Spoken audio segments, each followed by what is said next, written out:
बोलिए मत्स्य भगवान की जय।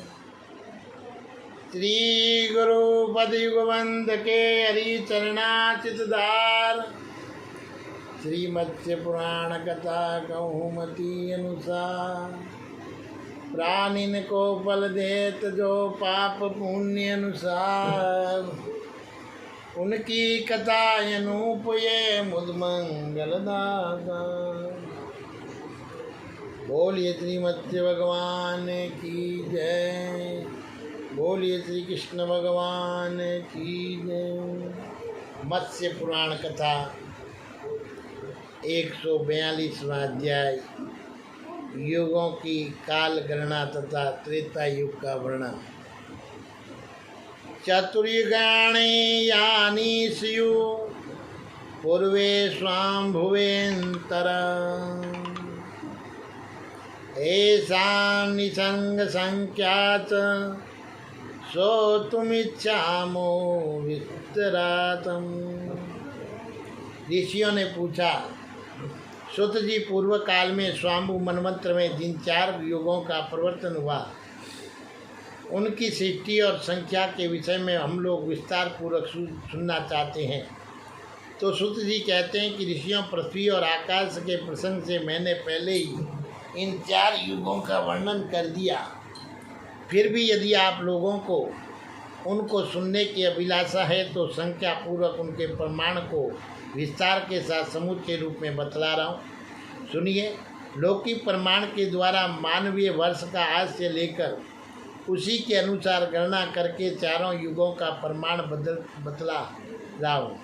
15 निमेष आँख के खोलने का मूंदने का समय 1 काष्ठ और 30 काष्ठ की एक कला मानी जाती है और 30 कला का एक मूर्त होता है और 30 मूर्त के रात दिन दोनों होते हैं। सूर्य मानवीय लोक में दिन रात का विभाजन करते हैं। उनमें रात्रि जीवों के शयन करने के लिए और दिन कर्म में प्रवृत्त होने के लिए। पितरों के रात दिन का एक लौकिक मास होता है, उनमें रात दिन का विभाग है। पितरों के लिए कृष्ण पक्ष दिन है और शुक्ल पक्ष शयन करने के लिए रात्रि है। मनुष्यों के 30 मास का पितरों का एक मास कहा जाता है। इस प्रकार 360 मानव मासों का एक पितृवर्ष होता है। ये गणना मानवीय गणनों के अनुसार की जाती है। मानवीय गणनों के अनुसार 100 वर्ष पितरों के 3 वर्ष के बराबर माने गए हैं। इस प्रकार पितरों के 12 महीनों के संख्या बतलाई जा चुकी है। लौकिक प्रमाण के अनुसार जिसे 1 मानव वर्ष कहते हैं, वही देवताओं का एक दिन रात होता है, ऐसी वैदिक की श्रुति है। और मानवीय वर्ष के अनुसार जो देवताओं के रात दिन होते हैं उनमें भी पुनः विभाग है और उनमें उत्तरायण को देवताओं का दिन और दक्षिणायन को रात्रि कहा जाता है।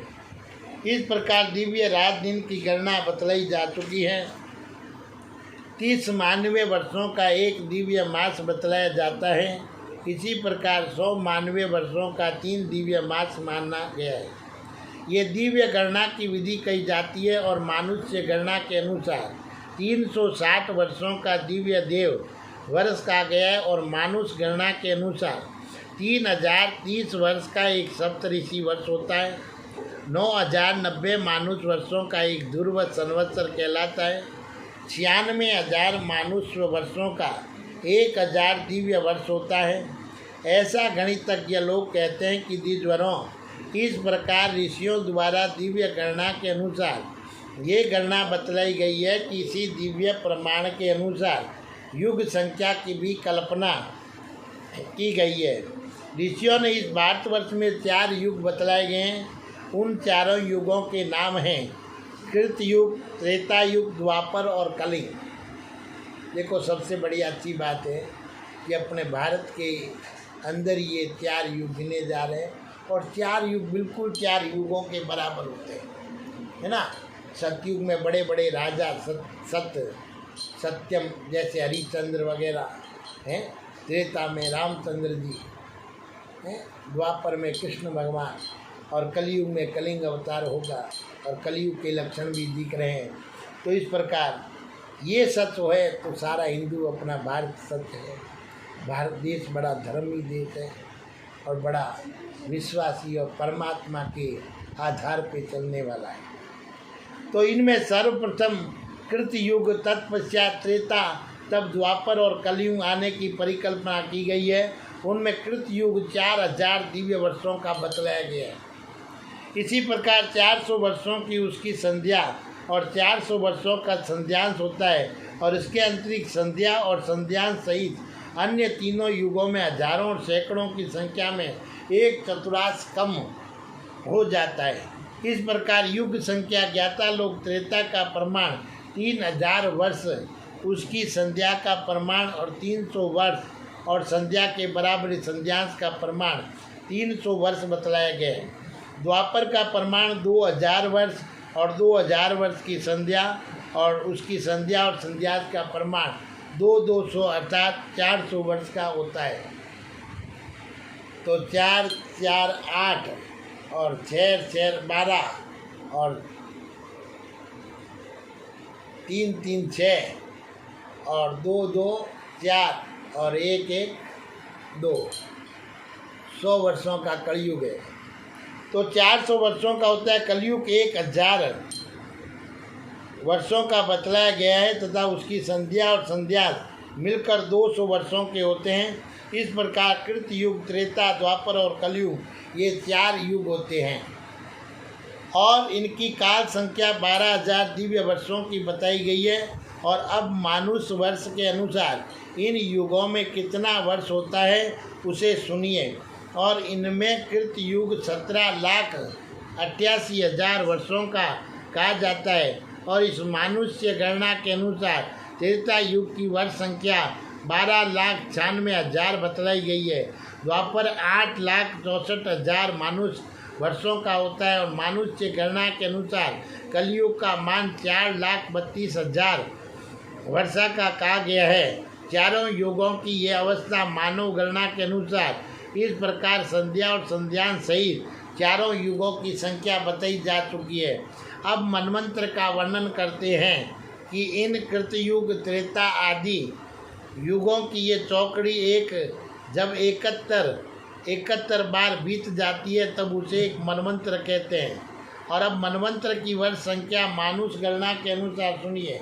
मानव वर्ष के अनुसार एक मनवंतर की वर्ष संख्या 31,10,32,880 वर्ष 6 महीनों की बतलाई जाती है। अब मैं दिव्य गणना के अनुसार मनवंतर का वर्णन कर रहा हूँ। एक मनु का कार्यकाल 1,40,000 दिव्य वर्षों का बतलाया जाता है। मनवंतर का समय युग वर्णन के साथ ही कहा जा चुका है। चारों युगों की ये चौकड़ी जब क्रमशः 71 बार बीत जाती है तब उसे एक मनवंतर कहते हैं। काल तत्व को जानने वाले विद्वान मनवंतर के 14 गुणे काल को एक कल्प बतलाया गया है। इसके बाद सारी सृष्टि का विनाश हो जाता है जिसे महाप्रलय कहते हैं। महाप्रलय का समय कल्प के समय से दुगना होता है। इस प्रकार कृत युग, त्रेता आदि चारों युगों की वर्ष संख्या बतलाई जा चुकी है। अब मैं त्रेता, द्वापर और कलयुग की सृष्टि का वर्णन कर रहा हूँ और कृत युग और त्रेता ये दोनों परस्पर संबंध है, अतः इनका पृथक रूप से वर्णन नहीं किया जा सकता। इसी कारण इन दोनों युगों के वर्णन का अवसर क्रमशः प्राप्त होने पर भी मैंने आप लोगों से नहीं कहा। साथ ही उस समय ऋषि वंश का प्रसंग छिड़ जाने पर चित्त व्याकुल हो उठा था और उस समय जो नहीं कहा था वह शेषांश अब त्रेता युग के वर्णन प्रसंग में कह रहा हूँ, सुनिए। त्रेता युग के आदि में जो मनु और सप्त ऋषि गण थे और उन लोगों ने ब्रह्मा की प्रेरणा से श्रोत और स्मार्त धर्मों का वर्णन किया था। उस समय सप्त ऋषियों ने दार संबंध, विवाह, अग्निहोत्र, ऋग्वेद, यजुर्वेद, सामवेद की संहिता आदि अनेक विध शोध धर्मों का विवेचन किया था। उसी प्रकार शाम्बु मनु ने वर्णों एवं आश्रमों के धर्मों से युग, परंपरागत आचार लक्षण रूप स्मार्ट धर्म का वर्णन किया था। और त्रेता युग के आदि में उत्कृष्ट तपस्या वाले उन सप्त ऋषियों तथा मनु के हृदय में वे मंत्र सत्य ब्रह्मचर्य शास्त्र ज्ञान और तपस्या तथा ऋषि परंपरा के अनुक्रम से बिना सोचे विचारे ही दर्शनों एवं तारकादि द्वारा एक ही बार स्वयं प्रकट हो गए थे। वही मंत्र आदि कल्प में देवताओं के हृदय में स्वयं उद्भूत हुए थे और वह मंत्र योग हजारों गत कल्पों के सिद्धि और अन्याय लोगों के लिए भी परमाणु रूप से प्रयुक्त होता था। वे मंत्र पुनः उन देवताओं की प्रतिमा में भी उपस्थित हुए। इस प्रकार ऋग्वेद यजुर्वेद सामवेद और अथर्ववेद संबंधित जो मंत्र है वे सप्तऋषियों द्वारा कहे गए हैं। और स्मार्त धर्म का वर्णन तो मनु ने किया है। त्रेता युग के आदि में ये सभी द्वैध धर्म के सेतु स्वरूप हैं थे और किंतु द्वापर युग में आयु के न्यून हो जाने के कारण उनका विभाग कर दिया गया है। मनु का काव हुआ। आज अपने जैसे अम्बेडकर, गांधी जी, फलाने सुभाष चंद्र बोस वगैरह वगैरह उनका काव हुआ। समझते हैं विद्या में लाते हैं तो फिर ही सृष्टि रचने वाले मनु का क्यों नहीं सोच रहे। मनु का सोचने में उन सब का भी उसमें ज्ञान आ जाता है। लेकिन अपने क्या एक शौक है, एक नया आविष्कार करना, जो पुराना हुआ है उसके ऊपर ही अपना इतिहास ठोकने का। तो ऋषि अपने धर्म से परिपूर्ण है। वे तप में निरंतर हो रात दिन वेद अध्ययन करते हैं। ब्रह्मा ने सर्वप्रथम प्रत्येक युग में युग धर्मानुसार इनका सांगोपांग वर्णन किया है। वे योगानुकूल वेदवाद से स्खलित होकर अपने धर्म से विकृत हो जाते हैं। त्रेता युग में ब्राह्मणों का धर्म जप यज्ञ, क्षत्रियों का यज्ञारंभ, वैश्यों का हवन यज्ञ और शूद्रों का सेवा यज्ञ कहा जाता है। सबको अपने अपने स्थान से बराबर मानना, यही नियम है। पिता पिता होता है, माता माता होती है, पुत्र पुत्र होता है, पुत्री पुत्री होती है। तो उस समय सभी वर्णों के लोग उन्नत धर्मात्मा और क्रियानिष्ठ और संतान युक्त और समृद्ध और सुखी थे। परस्पर प्रेम पूर्वक ब्राह्मण क्षत्रियों के लिए और क्षत्रिय वैश्य के लिए सब प्रकार का विधान करते थे तथा शूद्र वैश्यों का अनुवर्तन करते थे। उनके स्वभाव सुंदर थे तथा उनके धर्म वर्ण एवं आश्रम के अनुकूल थे। और समुचे त्रेता युग के कार्यकाल में मानसिक संकल्प वचन और हाथ से प्रारंभ किए गए कर्म सिद्ध होते थे। त्रेता युग में आयु, रूप, बल और बुद्धि, निरुक्ता और धर्मपरायणता ये सभी गुण सर्वसाधारण लोगों में भी विद्वान थे। ब्रह्मा ने स्वयं इनके लिए वर्णाश्रम की व्यवस्था की थी तथा ब्रह्मा के मानसिक पुत्र ऋषियों द्वारा संहितों, मंत्रों, निरोक्तों और धर्मपरायणता का विधान किया गया था। उसी समय देवताओं ने यज्ञ की भी प्रथा प्रचलित की थी। स्वाम्भु मनमंत्र में संपूर्ण यज्ञ साधनों सहित याम, शुक्ल, जय और विश्वस्य तथा महान तेजस्वी देवराज इंद्र के साथ देवताओं ने सर्वप्रथम इन यज्ञों का प्रचार किया था। और उस समय सत्य, जप, तप और दान यही प्रारंभिक धर्म कहलाते थे। जब इन धर्मों का आर्ज प्रारंभ होता था और अधर्म की शाखा बढ़ने लगती थी, तब त्रेता युग में ऐसे सूरवीर चक्रवर्ती सम्राट उत्पन्न होते थे जो दीर्घायु संपन्न, महाबली, दंड देने वाले, मान योगी, यज्ञ परायण और ब्रह्मनिष्ठ थे, जिनके नेत्र कमल दल के समान विशाल और सुंदर, मुख से भरे पूरे और शरीर सुसंगठित थे, जिनकी छाती सिंह के समान चौड़ी थी, जो महान पराक्रमी और मतवाले गजराज की भांति चलने वाले और महान धनुर्धर थे। वे सभी राज लक्षणों से परिपूर्ण तथा नैन ग्रोथ बरगद सदस्य मंडल वाले थे। यहाँ दोनों भावों को ही नय ग्रोथ कहा जाता है। व्योम में फैलाई हुई भावों का मध्य भाग में भी न्योनग्रत कहलाता है। उस व्योम की ऊंचाई विस्तार वाला न्योनग्रत परिमंडल कहलाता है। अतः जिस प्राणी का शरीर व्योम के बराबर ऊंचा और विस्तृत हो उसे न्योनग्रत परिमंडल कहा जाता है।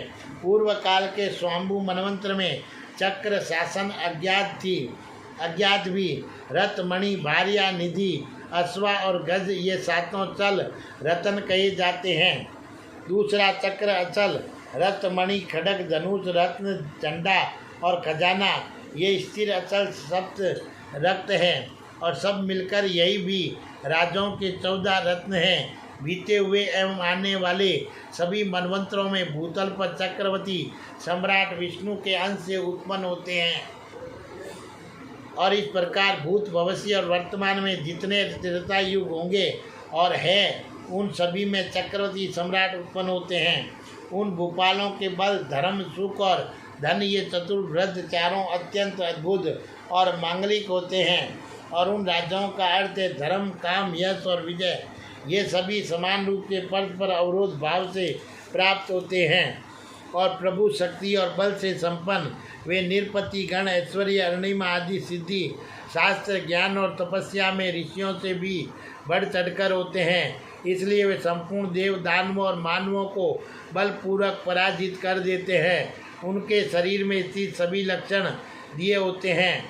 उनके सिर के बाल ललाट तक फैले रहते हैं। उनकी जीभ बड़ी स्वच्छ और सिकंद होती है। उनकी अंग कांति लाल होती है। उनके 4 दाढ़ें होती है। वे उत्तम वंश में उत्पन्न उदरवता, अजानु बाहु और जाल हस्त, हाथों में जाल 3 तथा बैल आदि श्वेत चिन्ह युक्त परिणाम मात्र लंबे होते हैं। उनके कंधे सिंह के समान मांसल और वे यज्ञ परायण होते हैं। उनके पैरों में चक्र और मत्स्य के तथा हाथों में शंख और पद के चिन्ह होते हैं।